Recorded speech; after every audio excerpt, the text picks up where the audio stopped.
Today, we are digging into one of the cornerstone records of jazz music, John Coltrane's Giant Steps. Released in early 1960, this album wasn't just another session. It was Coltrane laying down a musical blueprint that players still sweat over today. Whether you're deep into jazz or you're just dipping your toes into the water here, Giant Steps is one of those albums that keeps revealing something new every time you listen to it. Whether it's 100 times like I did this week or your first time this week, there's something to be heard and gleaned from Giant Steps. So welcome to number 2 on our countdown.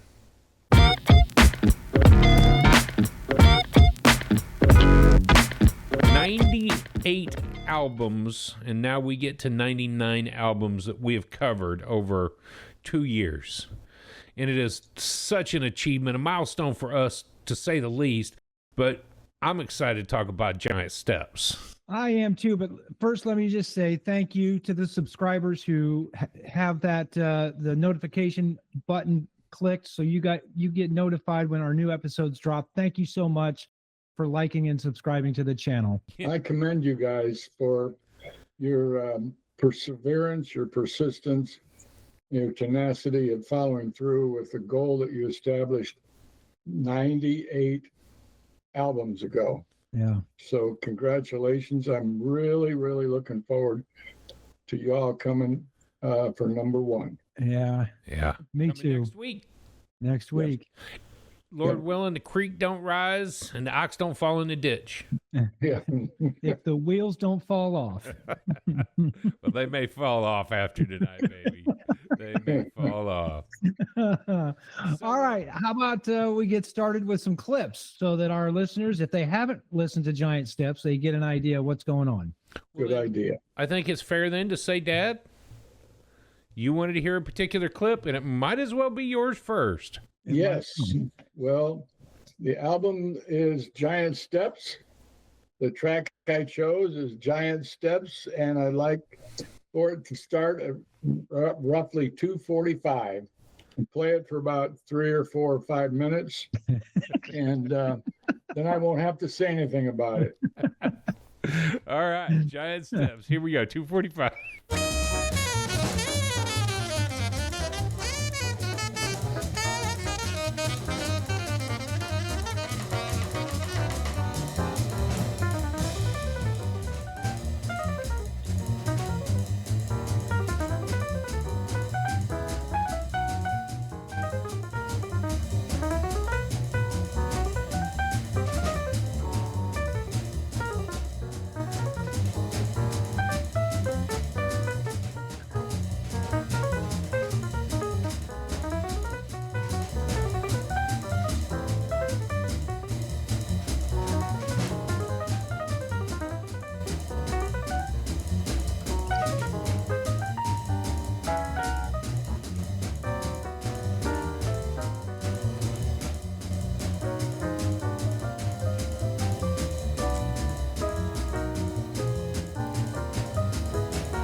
You were serious. I was thinking, I'll just let it roll, baby.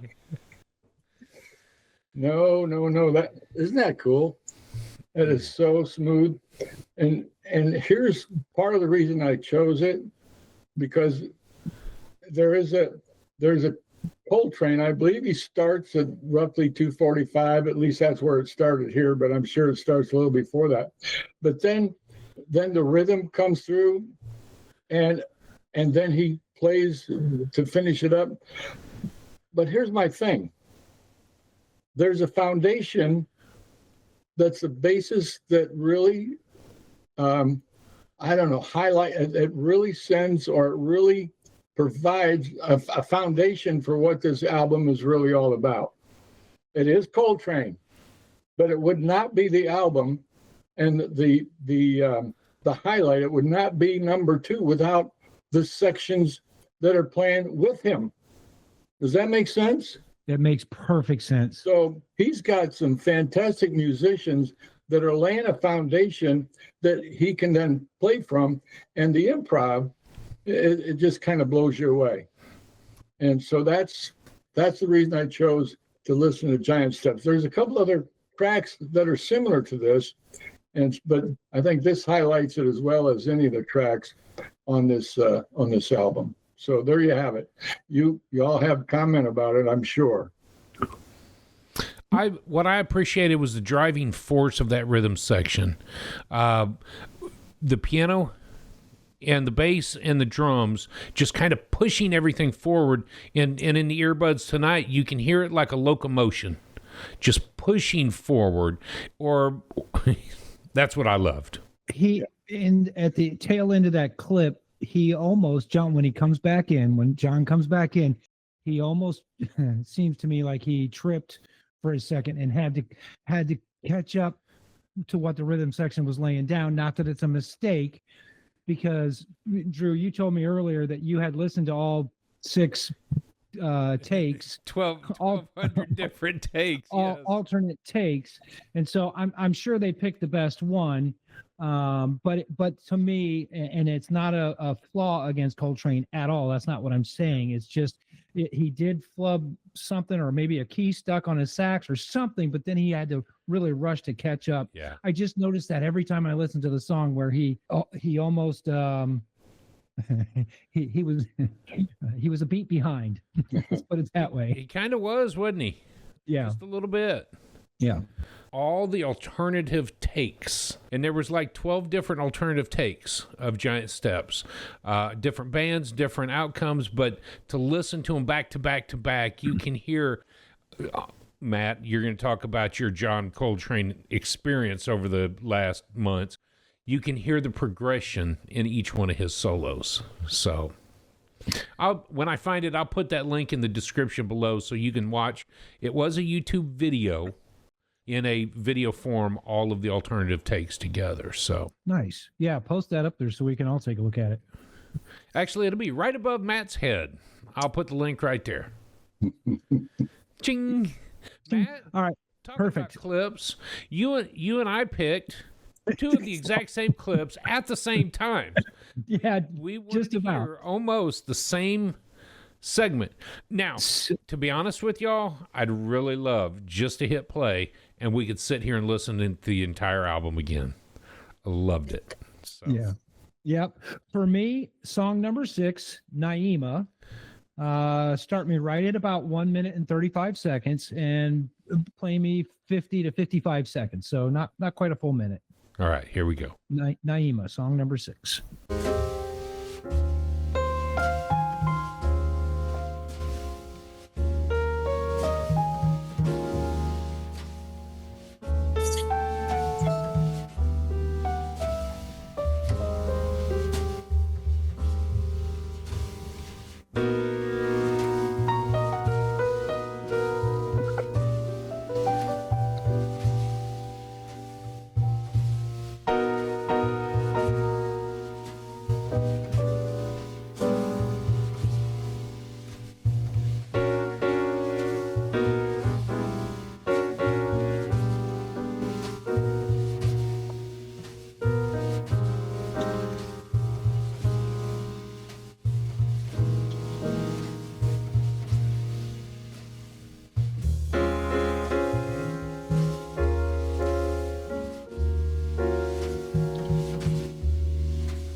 Dad, for some of the same reasons you picked your clip and your section, I wanted to do the same thing. Now, your clip featured Tommy Flanagan on the piano. My clip. And I'm going to interject this, Matt. Right now I've got on the screen, or we'll put on the screen, by date recorded who was on this album.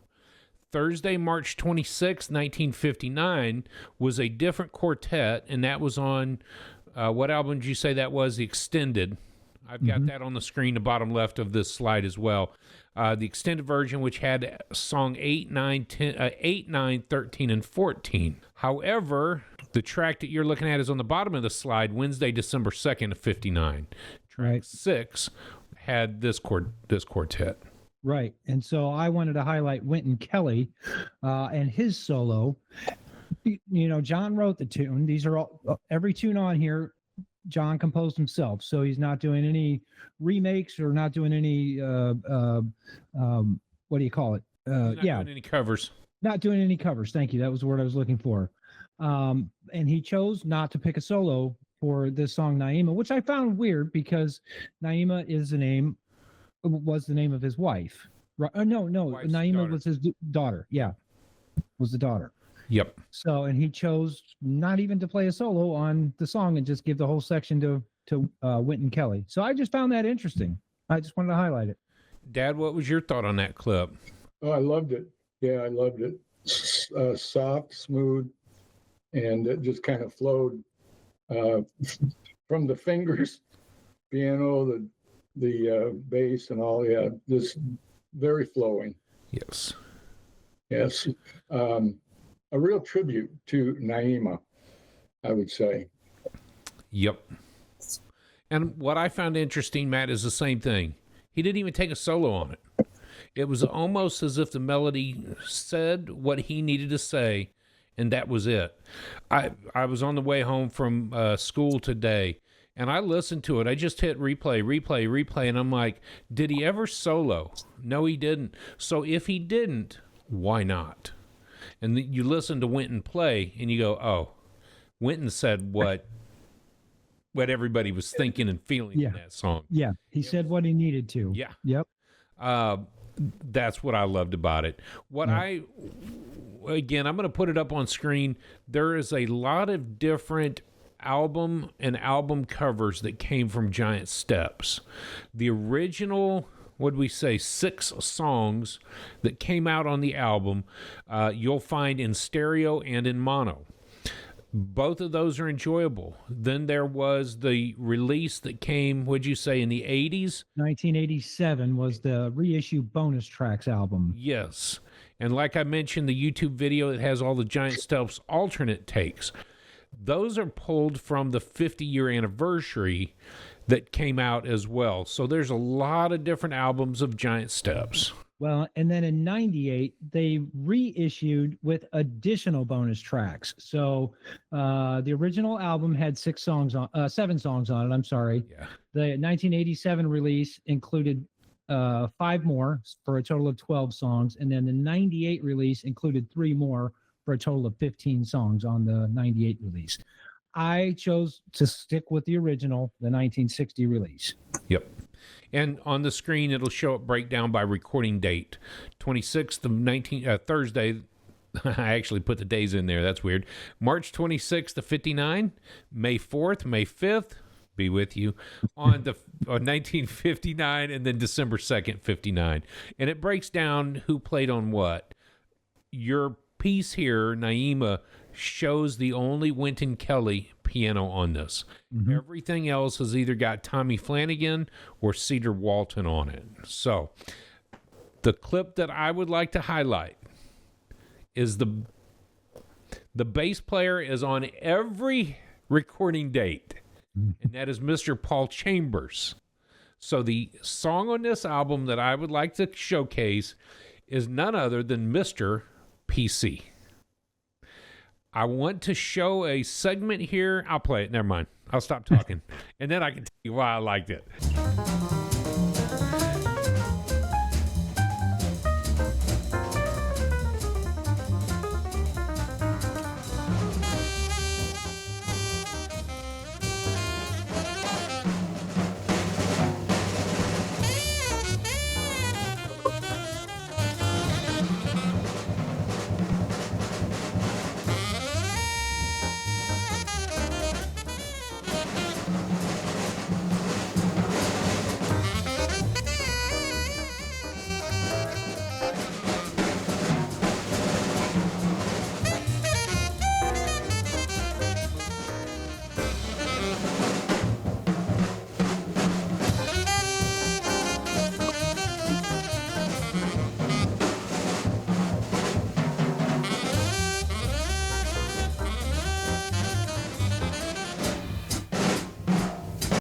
I'm going to stop it right there, right before they get into more.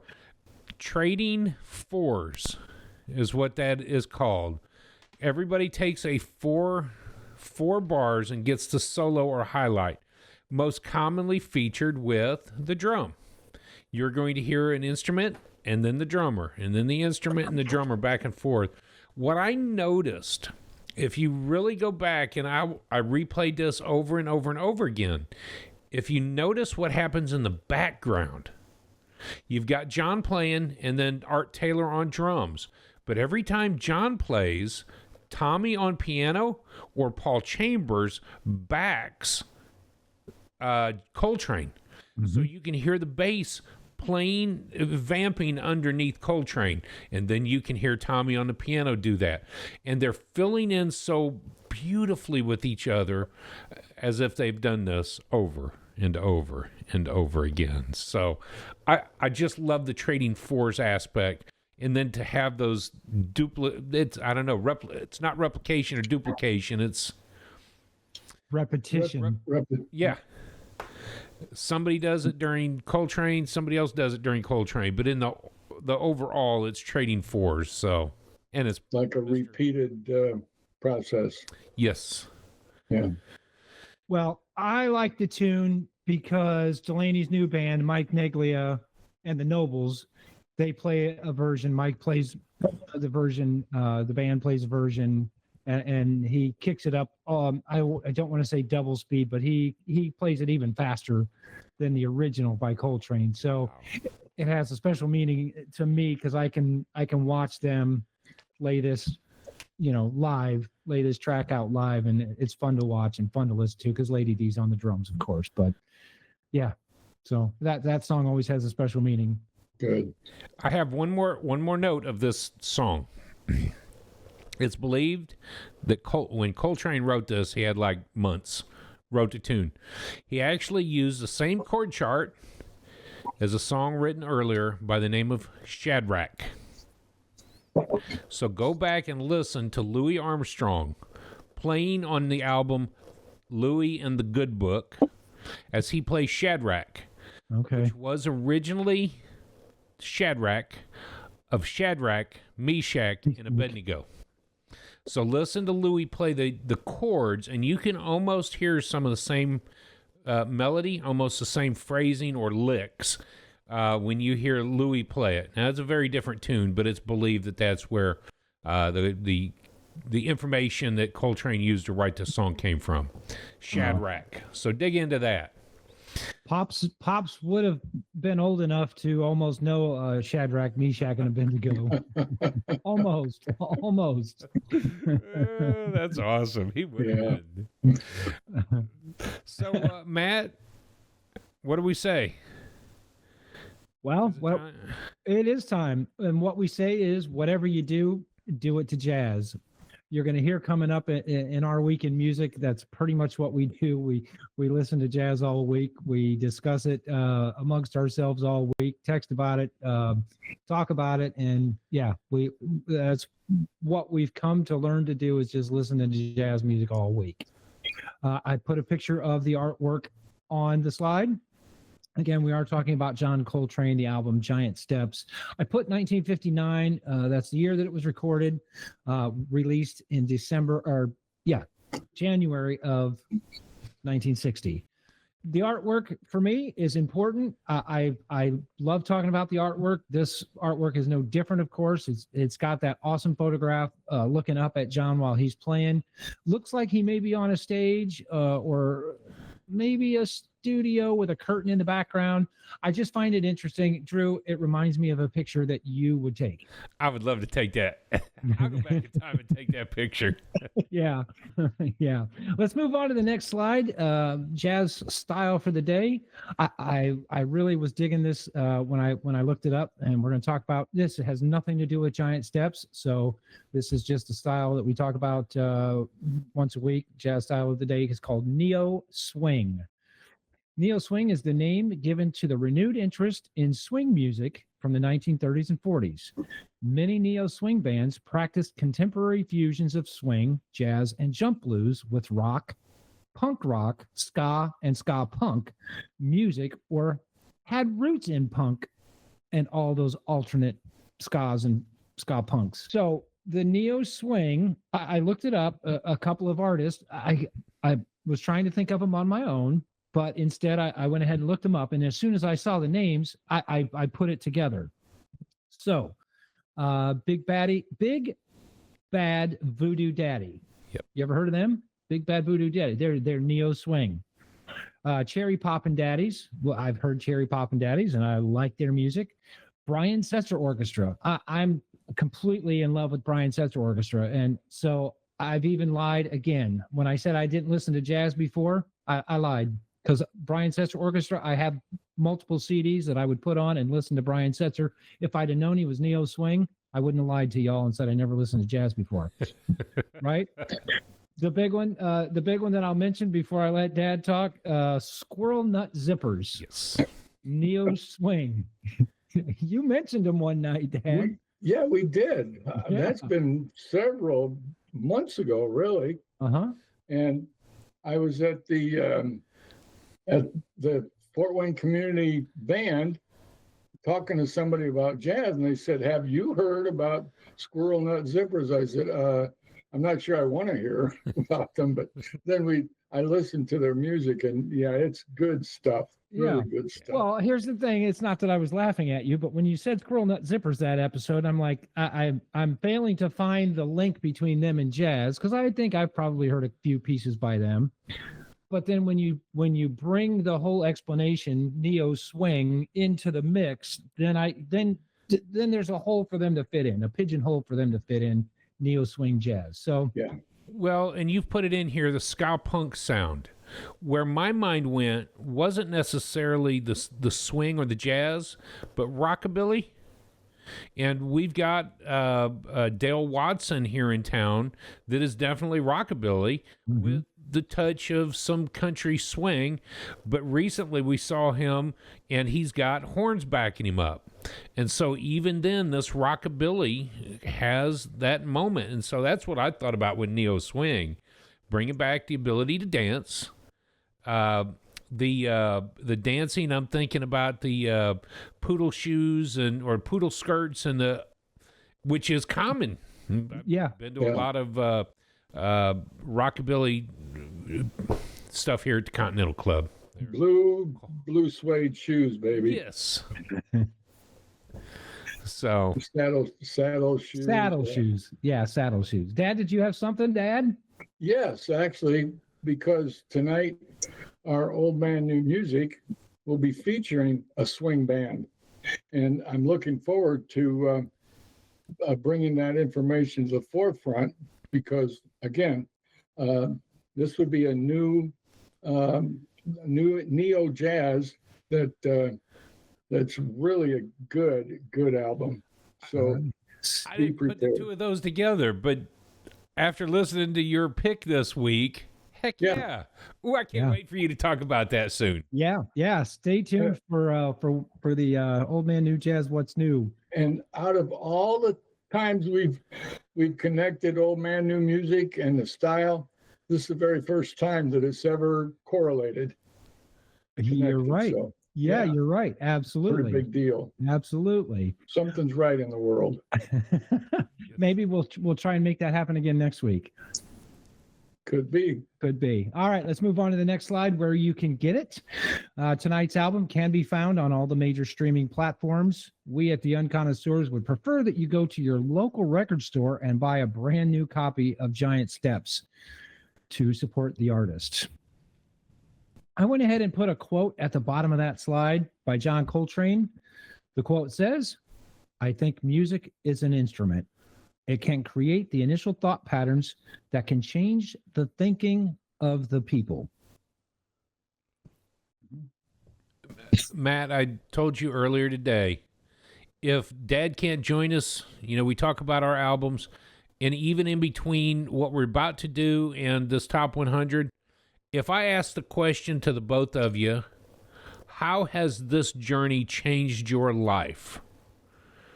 It does. It will change people. It'll change the way we think about people. I wasn't even thinking about this quote because I hadn't opened it up until earlier. So I love this. Yeah.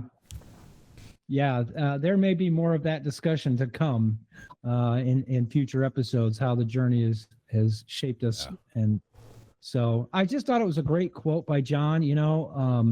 Music is an instrument that creates thought patterns that can change the way we think. And when you stop and think about the state of the world, sometimes I just want to get away from it and just put in jazz and just forget about everything. So that's how I think about it.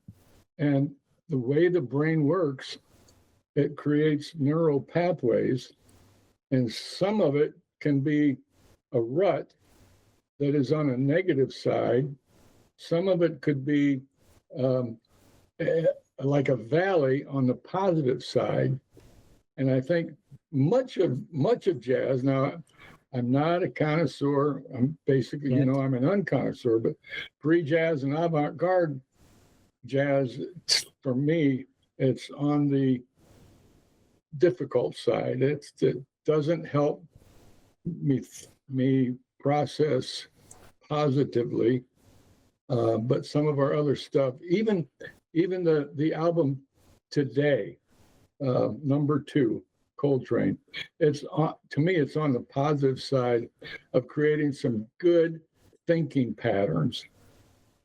Thinking patterns are so important. Okay, well, let me ask you a question without getting too deep into the weeds, as Dave would say. I don't want to get too deep into the weeds, but when we first started this journey, every time I would listen to jazz, my brain would fire, and it was just exploding, and I would be thinking and be creative and create. And now today, it takes 10 hours of listening to jazz for me to get back to that explosion. 10 hours a day. It would take me 10 hours a day. Whereas before, 1 or 2 hours of jazz would get me is that a rut, or is that the need for more? It could be think of the term habituated. You're in the habit of listening to a variety of music. It could also be drugs and alcohol. Yeah. And other negative influences, where the first drink doesn't do anything for you. The first drunk, you think, oh, this is great, I gotta have, but so you have to have more and more and more of it to satiate the passion that you have. So I don't think there's anything wrong with that, Matt. I think it's a very positive thing. I think what he's saying is you're addicted. Habitual jazz. Well, I love it. I'm going to write it down. I'm going to write it down because coming up. Yeah. You got something to say about that. So good. I didn't mean to interrupt your train of. Now that's just off the top of my head. Obviously there's a whole lot of factors, a lot of other factors related to it. But I'm sure you could shrink me all day long, but just without getting too deep into the woods. There you go. There we go. All right, let's move on to the next slide. Bring this train back on the tracks. Let's get the train back on the tracks. This year in history, I did choose 1960 because that is the year that the album was released. I know what it says in the magazine. It was recorded in 59, but 60 is the year that it was released. In 1960, the Cowboys and the Vikings joined the NFL. When I read that fact, I was today years old when I found out the NFL didn't start with all the teams that it has. So I had no clue that the NHL, though, I'm thinking of the NHL. They had teams, and, it was only 6 teams that started the NHL. And then, bam, now we've got, 18 teams? So NBA. The NBA. Playoff. Okay. SEC. I'm just saying the Cowboys and the Vikings in 1960. Good. So also in 1960, Hollywood's Walk of Fame was established. Before then, there was no Hollywood Walk of Fame. Didn't get too deep in the weeds with researching that. I wonder why they picked the location where they did for the Hollywood Walk of Fame. But I digress. Ben-Hur wins 11 Oscars at the 32nd Academy Awards. That was a record-setting amount of Oscars that year. So the 32nd annual, Ben-Hur won. A few other jazz albums that came out in 1960. Gil Evans, Out of the Cool, which Banging. Max Roach, We Insist, and Art Blakey, A Night in Tunisia. So those are just some of the other albums that came out in 1960. Oscar Pettiford, Lee Collins, who was a trumpet player, and Jimmy Bertrand, who was a drummer, passed away in 1960. Those are all jazz musicians. Dave Weckl, Jeff Tane Watts, and Dominic Miller, and Wallace Rooney are born in 1960. Now, if you've never heard about Dave Weckl, Dave's an awesome drummer, but not to be outdone, Jeff Tane Watts and Drew, we've listened to Tane play the drums before on one of my favorite albums, Black Coats from the Underground, Chambers of Tane. If you've never heard that song, you go back and watch our episode on Wynton Marsalis and how we talk about Tane. Dominic Miller, of course, is a jazz guitarist, but he also is the guitarist for the very well-known Sting. So plays a lot of guitar for Sting. Wallace Rooney, real quick, was the only student of Mr. Miles Davis, who's, made his own name in the jazz industry as a trumpet player. So I just highlighted those as some jazz musicians born in 1960. All right, let's move on to the timeline slide. It's so tough because we've covered Coltrane 4 other times, 3 other times, and to find different facts about Coltrane, it's not tough, but to whittle down what I want to say in the timeline, we get a small dash in the middle. John was born in 26 and passes away in 67. In 1943, he and his family moved to Philadelphia, and that's when he got his very first saxophone. 1945 is the first time John saw Bird play live. So he gets his sax 2 years earlier, and then he's out at a club and sees Charlie Parker play for the first time live, and he's just awestruck. He's just blown away. It'd be like me going to watch Wynton Marsalis play the trumpet. I'd be blown away, I'm sure. So just wanted to highlight that fact. 1960, go ahead. It might blow you away to hear your brother play the trumpet too. Oh, yes, it absolutely would. I can't wait. You've heard elementary kids playing the violin, right? That's about what I sound like. The recorder. No. Recorder. Oh, no. I'm sure that's not what you sound like. Not at all. I'm sure. 1960 is the year this album. Did you say 7th and 8th graders? Middle, yeah. Elementary. I said maybe elementary, but I'll take middle school. Maybe more like a freshman or something. Yeah. Busting your chops, Drew, that's all. I bust them about an hour a day trying to get better on that thing. Oh, that's awesome. 1960 is the year this album comes out. And then in 67, just 7 years later, John passes away. So just a short timeline. The dash in the middle that I like to highlight facts. And I did use different facts than any other of our slideshows. So, all right, let's move on to the information slide. This is where I really get to have some fun and do a lot of creative stuff, looking up and yeah, this is my meat and potatoes right here. The influences did not change. I mean, you learn about how he heard Lester Young play, and Johnny Hodges was one of his influence. Parker, I just mentioned again in the slide previous, but it's hard to find different influences for John. So I just highlighted and took those 3 right off the last 4 slides. Last week when we talked about Charlie Parker, one of his influences was Lester Young. Yeah. Of course, 40s and 50s, Johnny Hodges, Lester Young were ruling the scene. So, correct. I love seeing those 2 as his influences, though. You got Parker, who just tears the house up with as many notes as he can play, and Lester Young, which would just bring you to tears listening to his music, as slow and unexpectedly beautiful it is. Well, in my bio, when I become a famous musician, you could say my influences were Phil Driscoll, because I listened to him as a kid and wanted to play just like him. Chuck Mangione would be an influence for me, and then of course Wynton, because I heard Wynton on the classical side way before I heard him on the jazz side, or was even interested in his jazz music. I've been listening to Wynton classical music for forever. Yeah. And so, yeah, it's fun to talk about the influences. Well, and I'm pointing up my flugelhorn right now. That was because of Chuck Mangione. You look for flugelhorn players, you pick up Roy Hargrove, you pick up Clark Terry, you pick up Chuck Mangione, and you go, oh, yeah, I'm going there. Yeah. Matt was my influence. Yeah, whatever. Not to play, because I'll never be that good. Whatever. I'll play the tuba instead. Whatever. Or the trombone. I got a plastic one. Oh, that's funny. Discography didn't change on the slides. John had 56 studio CDs, and he was 23 albums on as a sideman. So that's not going to change. Genre. I want to ask you, because of your Coltrane journey. Okay. Are you doing any of the sideman albums?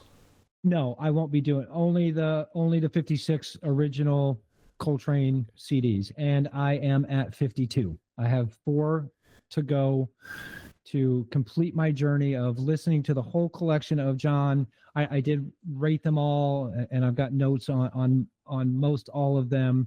Yeah, with only 4 left to go, I should be able easily to complete that by the end of the year. So yeah, no, I suppose I could listen as the side man and see how many of those I could get done. But so, Dad, we might say this about him: he is our resident John Coltrane expert.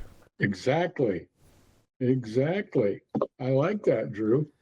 Well, here's what I'll tell you. What I know is how each album made me feel, and anything after 65 is on a.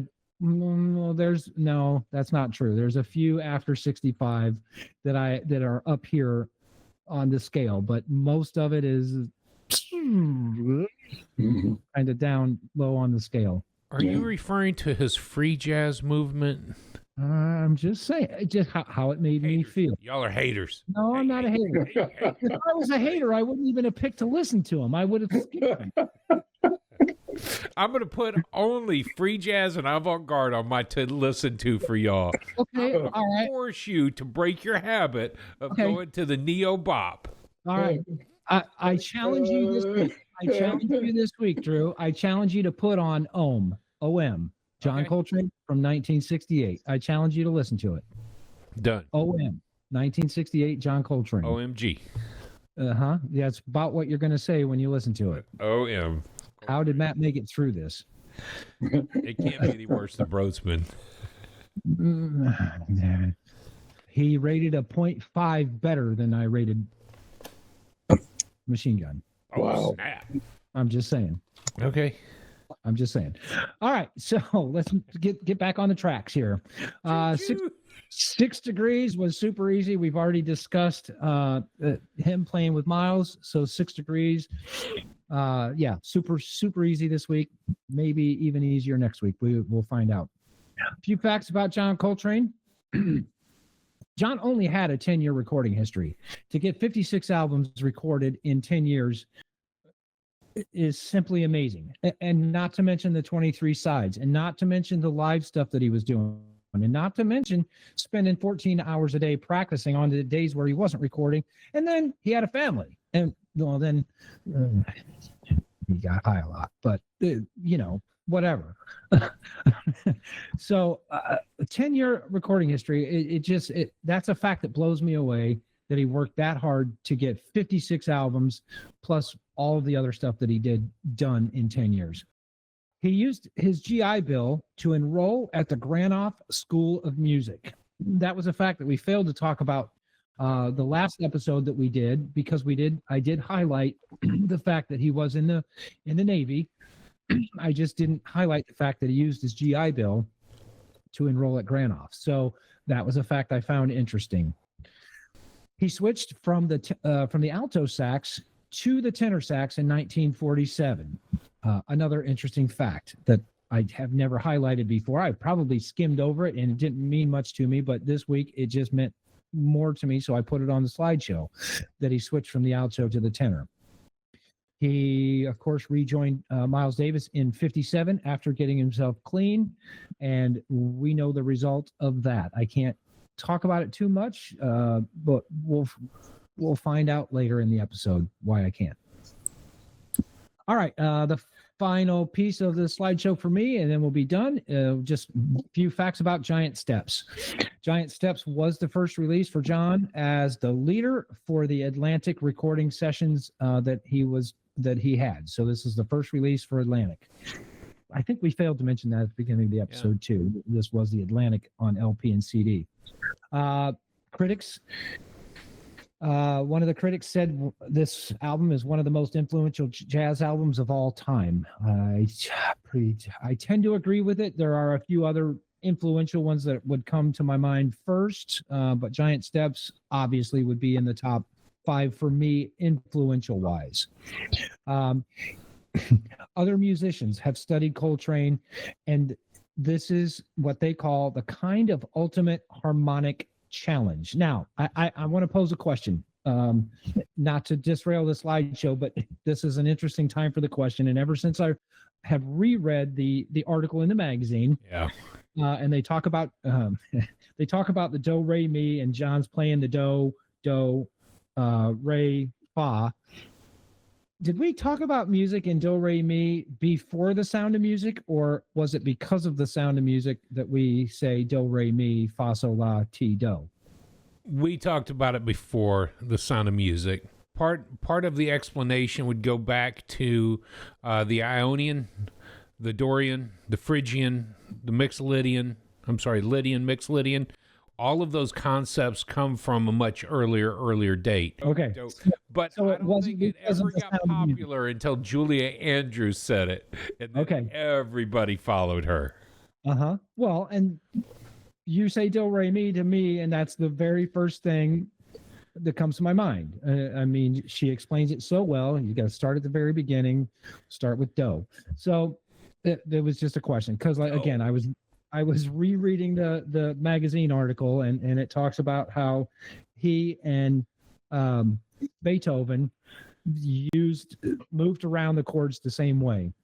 Yeah. So that's what led me to put this fact, kind of ultimate harmonic challenge for musicians to use his changes, often called Coltrane changes, as not only practice, but also in their music, when they're laying down tracks. So I'm going to put a picture of the chord chart up for Giant Steps so you can kind of see it's been color coded by somebody smarter than me, how many times he actually changes and what that melodic phrasing means. Ira Gittler said it's a sheet of sound is what he had coined there, John's playing. And he used that phrase in Soul Train, 1958 album, which was recorded right before this. The melodic phrasing was third related movements. So we have terminology because of the way Coltrane heard and wrote music. Yeah. Hey, put on the screen somewhere the Beethoven. Did I say that? Beethoven. What concert or what? Where this came from? Because he did pattern some of his stuff after this symphony. Yeah. And there's 3 movements in the symphony. I tried to listen to part of it this afternoon, and my ball got lost in the weeds. So you might just want to highlight that. It's actually symphony number 5 in C minor. I just saw that.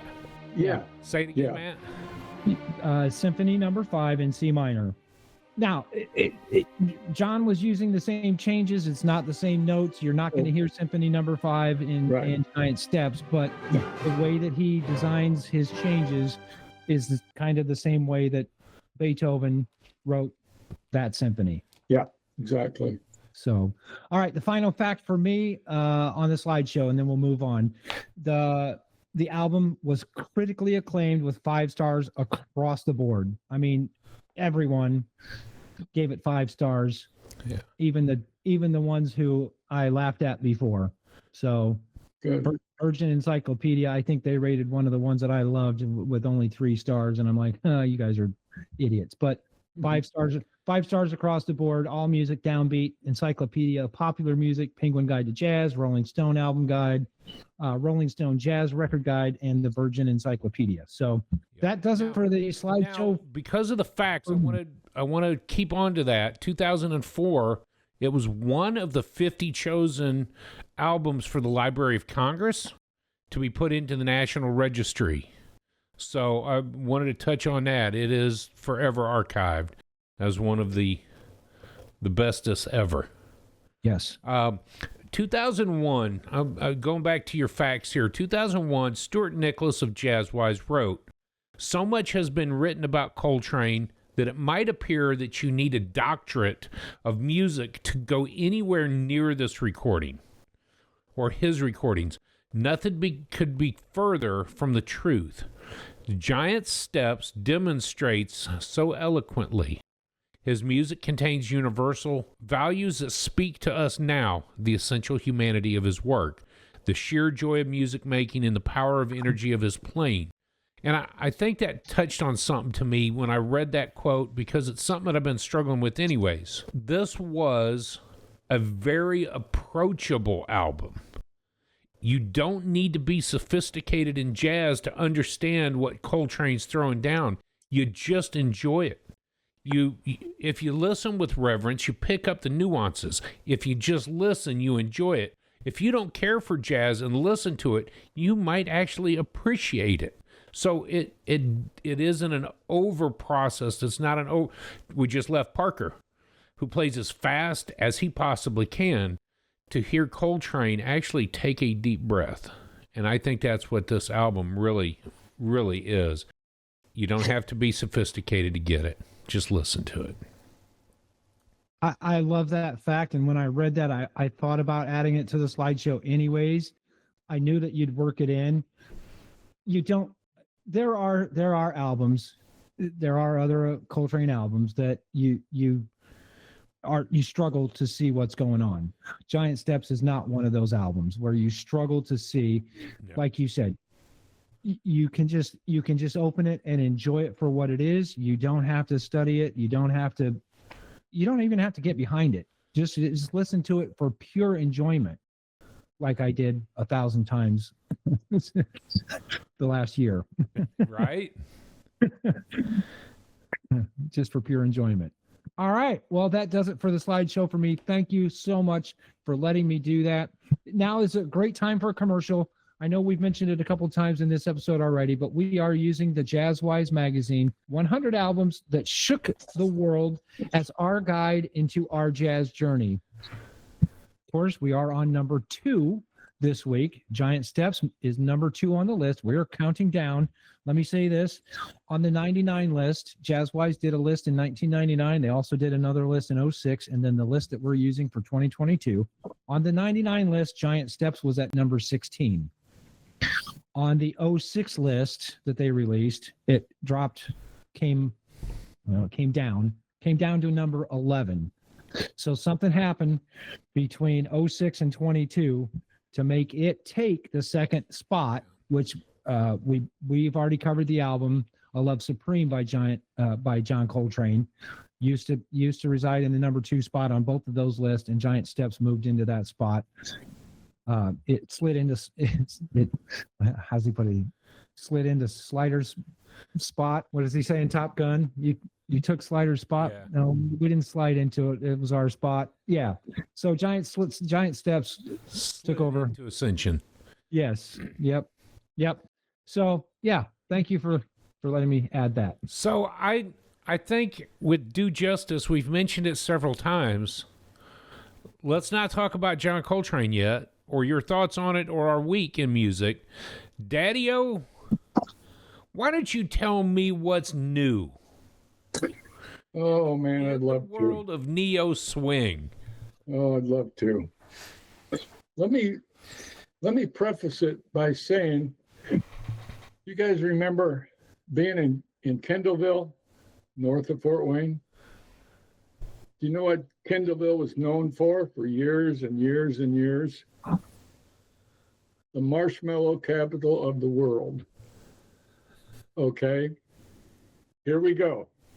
because this album, to me, is nothing other than a marshmallow, soft, fluffy, tasty, just yummy, yummy stuff.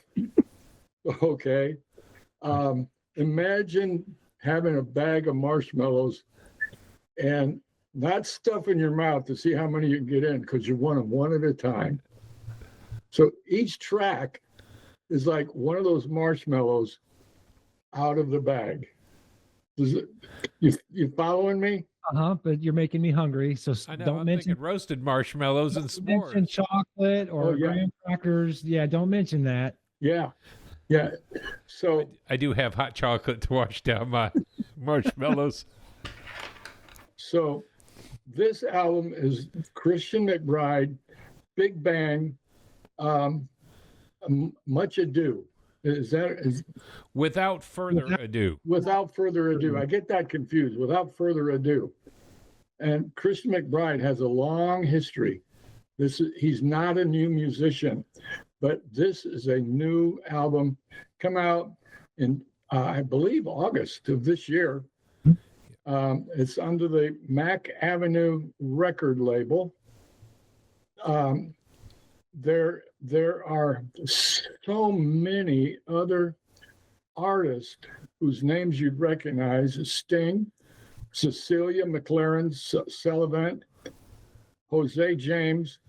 Those are just a few of the artists that Christian McBride brought into his big band to bring out this marvelous music. The vocals, and that's part of the reason that every one of the vocals is so soft and melodious. 8 songs, 37 minutes long. And let me see what else I have. The especially the one track, they're all good, but the one track is Moaning. I think you guys have listened to it, and I want your response to it. But Moaning is just such a feel to it. Okay, such a beautiful feel and flow to this song. The vocals are pleasant to your ears. Yes. Some of the vocals that we've heard on some other tracks, you don't get the feel that you do on this album. So that these are chosen musicians who willingly were on and came to join Christian McBride. So yeah. Not that any of them needed an extra kick or anything. I mean, Sting is a superstar in his own right. Cecile is a star, in my opinion, in her own right. Yeah. I had not known the name Jose James, but when I heard the track, I really wanted to go investigate Jose James. Yep. It's interesting to me how big the name Christian McBride is in our jazz world. But he is also gaining attention now outside of that world, which I think opens the door. This album was a door opener to a lot of other music genres. When you start putting names like this out there, none of them need introductions outside. They're brilliant in what they do. But I think this was a bridge that has been well needed into, again, the other genres, like Herbie doing the new standards, or so many other people that have done music from the pop scene. It's the gateway drug. No wonder Matt's having addiction issues, jazz addiction issues. You know, when you've been at the Chinese buffet for 8 hours, it all starts to taste the same, doesn't it? You walk away and come back the next day. Yeah. Good. Wow. So there you go. Old Man, New Music. I expected a little bit different album because when I think of big band, I think of big band, swing music, Benny Goodman and the such. It had a very different flavor to it. It was seasoned beautifully, and I love your description, Dad, of marshmallows. Yeah. Well, and the neo swing, like Dad mentioned earlier, the neo swing genre fits this album almost to a T. Yeah. You know,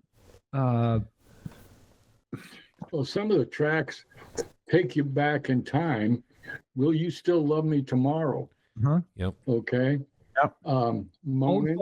Old folks, I love that tune. Yes, yes. It's a vocal piece, and the lyrics. You listen to the lyrics, and are there going to be any old folks left? Yeah. Come rain or come shine. So Yeah. check the album out, y'all. Check it out. Let us know what you think.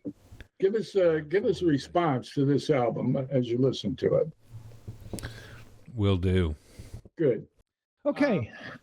Do you want to go back to talking John Coltrane, or did we cover our thoughts on the album? I know we still have to rate it, but Dad, your voice is warmed up. What would you tell me about the album, and what would you rate it? We don't have to explain everything, but No. John Coltrane, Giant Steps, Well, what would you say? First of all, I chose not to rate it. No, that's not an option today. Oh, Charlie you Parker wanted me, was a pass. oh, okay. You wanted me to rate it. Uh-oh. So then let me go back and say, when I first, second, and third time through, it sounded like each track sounded so similar for me. It was hard to distinguish from the music on one track to the next track and the track after that. Again, it sounded so similar. So I had trouble trying to process what's different about this track than the other track. I played just a little smidgen of it to Mom, and she said, "Yeah, that's jazz," as though it's just jazz. So honestly, I didn't write a score down, but let me say, based on my rubric, creating, obviously, there's solid improvisation. The flow for me was not good. The style was questionable for me. It did not move me as other albums might have. So the emotion was not there. Now the rhythm, good stuff. The history, obviously, you got to give it as high a score as possible. The blending of the musicians, the breaks that John takes and he allows the others to play. So thinking about it, I would give this a 9. I'll give it a 9. I was expecting a much lower score after you. Me too. I was hoping you'd say 7.5 or higher, but Well, 9. You got to give it, to me, you got to give it a high rating because, especially after reading from the magazine and the impact that this album and John Coltrane has on musicianship and his ability to play beyond the boundaries and changing up do, re, mi, fa. I mean, really? Mm-hmm. How do you do that? Mm-hmm. So I'm saying a 9. Love it. If you want, I can drop it. But if I were to say this though, Matt, I think that one of the biggest things that we found was in the magazine, the little snippet and articles that they wrote really talked about why they would put this in the spot that they did. Dad, I'm going to ask you this question. Is it in the top 10 worthy, and would it be at number 2, in your opinion? No. All right. Matt, what did you rate this album as? There's no question for me. This is a straight 10. It deserves it. Our criteria that we use to rate ours, the craftsmanship is definitely there. You can hear John and the way that he crafts the tunes together. The awareness, I can picture where they're at in the studio and how they're kind of playing together. And if they were set up on a stage, I'd know where each one of them was. The creativity for me this week is just do, re, mi. And he does do, re, mi. And so it's just boom. The emotion is what got me. It's Coltrane. It's Giant Steps. It's historical. It's all emotional for me. Straight 10. Top 10, number 2. Number one? Not number one, number 3. Okay. After 100 weeks of doing this, I'd put him at 3 or 4. I wouldn't go much beyond 5 with it. That's why I asked that question. Does it deserve to be one or 2? Historically, yes, but if we close our mind to what it is, disregard the legacy of Coltrane or the albums that he'd recorded before or after, if you just place it in your ears and listen to it, you go, it's almost, I won't say basic, it's not rudimentary, but it is not the mind-blowing jazz of the album Moanin' from Art Blakey. It's not some of the earth-shaking, but then you do discover Coltrane, the history. And for me, going back to Naima, for example, you go back to those songs and think about 4 of the 7 on the album were written for someone or because of someone, whether his wife at the time and the daughter, whether it was Mr. PC or his cousin Mary, of all things. Cousin Mary is the name of the song. So these were personal, and I think that's what makes it such a banging album. The fact that it was recorded at many different times with several different people, I think brings in some of what Dad had described of, is it different? Or is it something that we're trying to replicate? We were just talking last night, Lily and I, about Peter Gabriel versus Phil Collins singing. And so we looked it up. Peter Gabriel, part of Genesis. When Phil Collins took over, he tried to mimic Peter Gabriel's sound. We do the Who Is This on Bob FM every morning and evening. So Who Is This? And I always say it's Phil Collins of Genesis, and it's usually Peter Gabriel. So were they trying to replicate the earlier recording and go, oh yeah, I think we can do this? Or did he get them in here to do their own thing? And in 1959, they were all doing something really spectacular to begin with. So I wrestle with that. My score for the album, 10. All the criteria was met, period. I love the album, and I think that I will enjoy it for many, many, many years to come. So that's what I would say about that.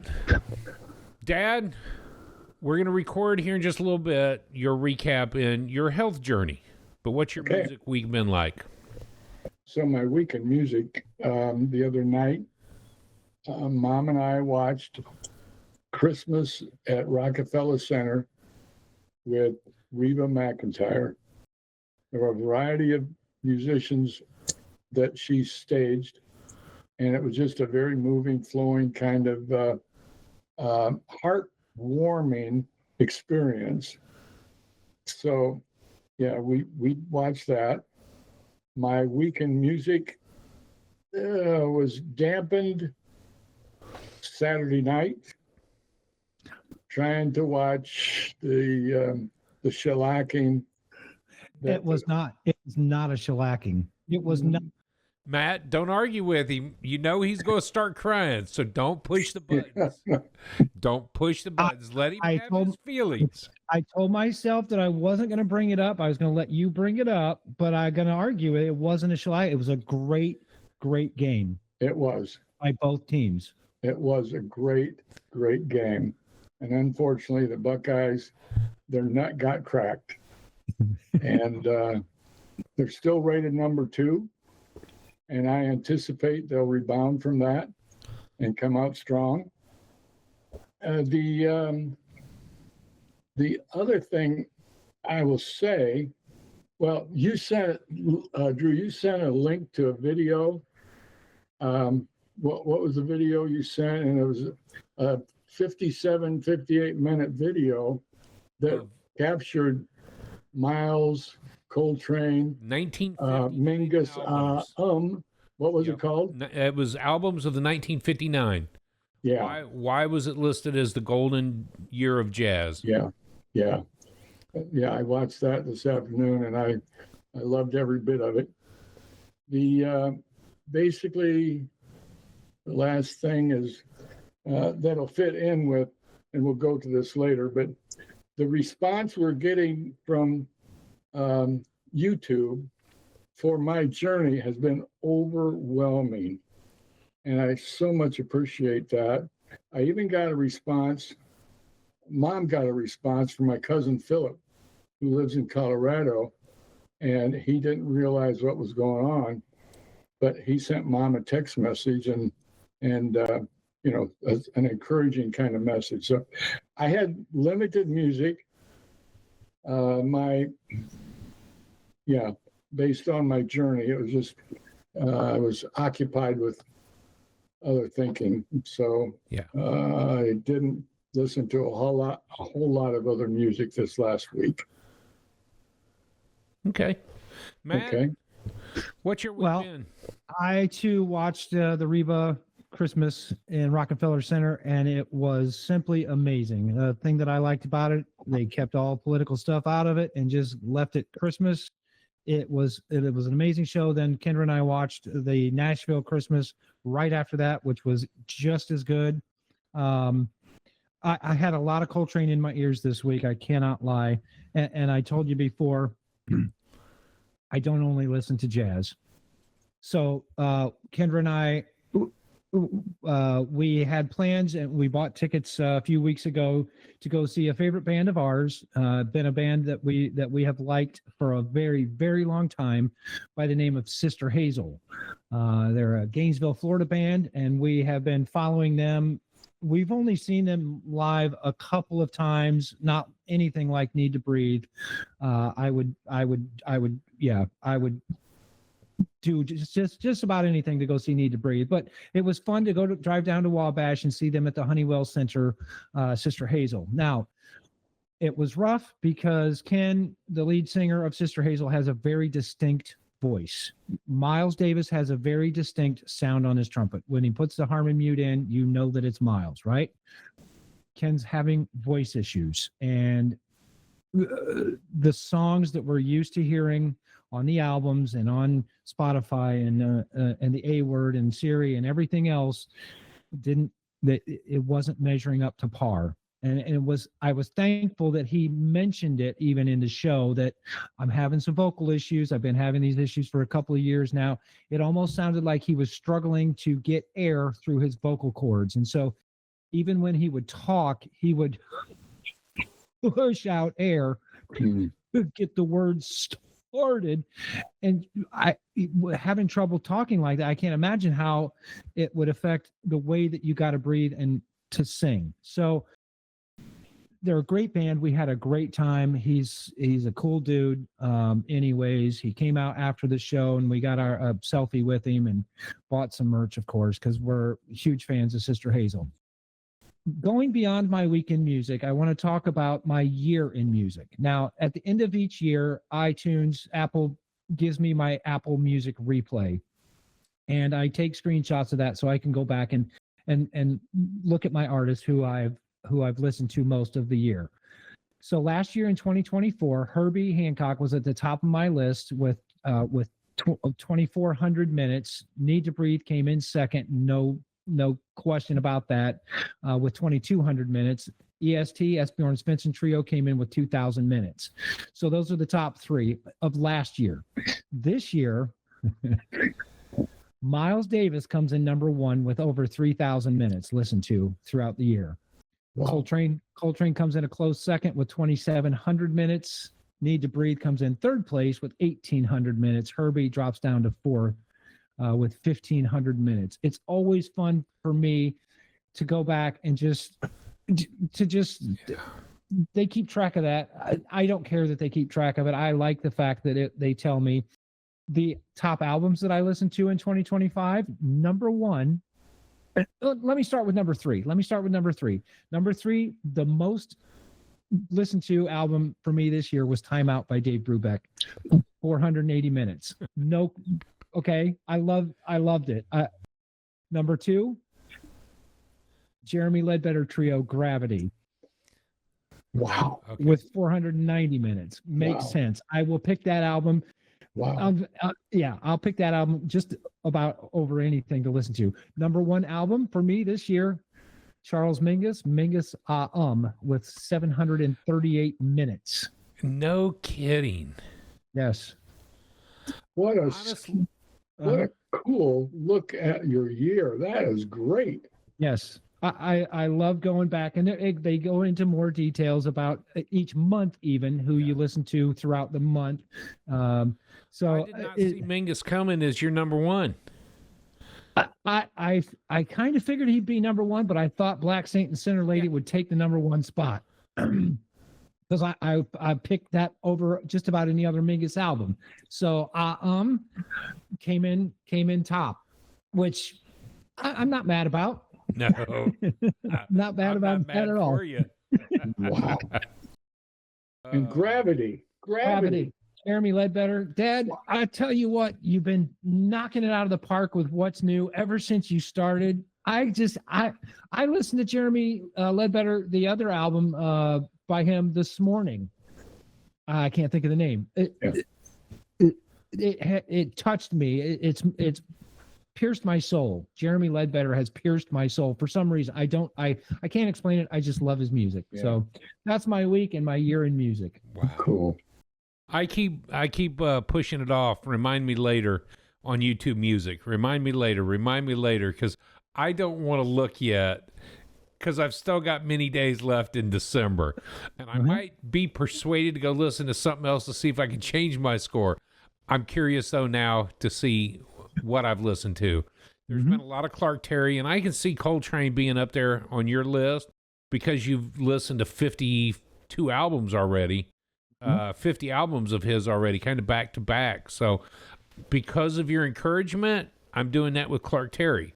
And I find it interesting that in the book, he starts even earlier, but his earliest album's not until like 1955, I think. So I'm looking forward to rating. I'll talk to you offline about how you chose to put a rating in there. Was it just 8 out of 10, 7 out of 10, or whatever it might be, or did you put like criteria numbers in there? So we'll talk about that later. Okay. All right. This week for me has been a great one. You know, moving into the winter break, I've got a week and a half of school left, so the kids are getting all their presentations done. We're seeing the reels come back from all of the work that they've done so far, so kind of their video portfolio, if you will. I'm also trying to keep up to do that as well, so I've been busy editing and looking at the screens. I got news today that I will be teaching the second semester of film and video editing at the school, so I'm pretty excited. The class won't change, so I get to move forward with 12 incredible students. I mean, I'm just blown away by their talent and their commitment to this as well. So I look forward to being a teacher again through June. So I'm excited about that. New School Music has been great. I'm having fun with it, and it has changed the brain patterns. And a lot of that, Dad, I think back to you doing, becoming a lifeguard, going to school later in life, all of these things that I'm reminded of that you can do no matter what age you're progressing to. And so for me, learning to play the trumpet was just one of those things that's fun to do. It has helped me in just being creative a little bit, thinking through the photography process. It's been a great week here. I look forward to the next few weeks and where we go from there. Speaking about that, I've got a special introduction if we're ready to go to next week's album. Do you want to go to next week's album already? Of course. Yes, right. Let's do it. So, hold tight.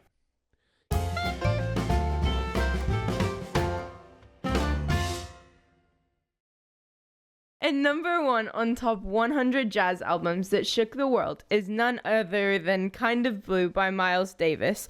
It was released by Columbia on LP and CD, and on it was Miles Davis on trumpet, Julian Cannonball Adderley on alto saxophone, John Coltrane on tenor saxophone, Bill Evans and Wynton Kelly on piano, Paul Chambers on bass, and Jimmy Cobb on drums. It was recorded March 2nd and April 22nd, 1959.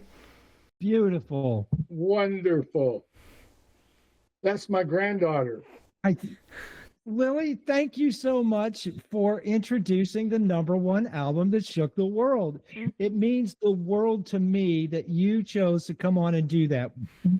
Thank you so much. And I think, Lily, you are one of the main reasons, you're the impetus to these guys getting started with listening to the 100 albums that shook the world. I think it was your encouragement and your playing of the sax that helped bring this about. So thank you. And also the magazine. You bought your dad the magazine for Christmas in 2023. I Wow. did. Yeah. Long time ago. Long time ago. Yeah. I know.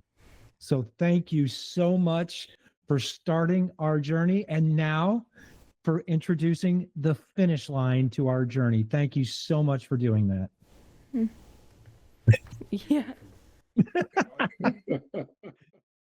That was super cool. I was thinking about that the last 30 minutes or so, thinking, man, if I can convince her to come back here and just say that, and then we can talk to her next week a little bit more.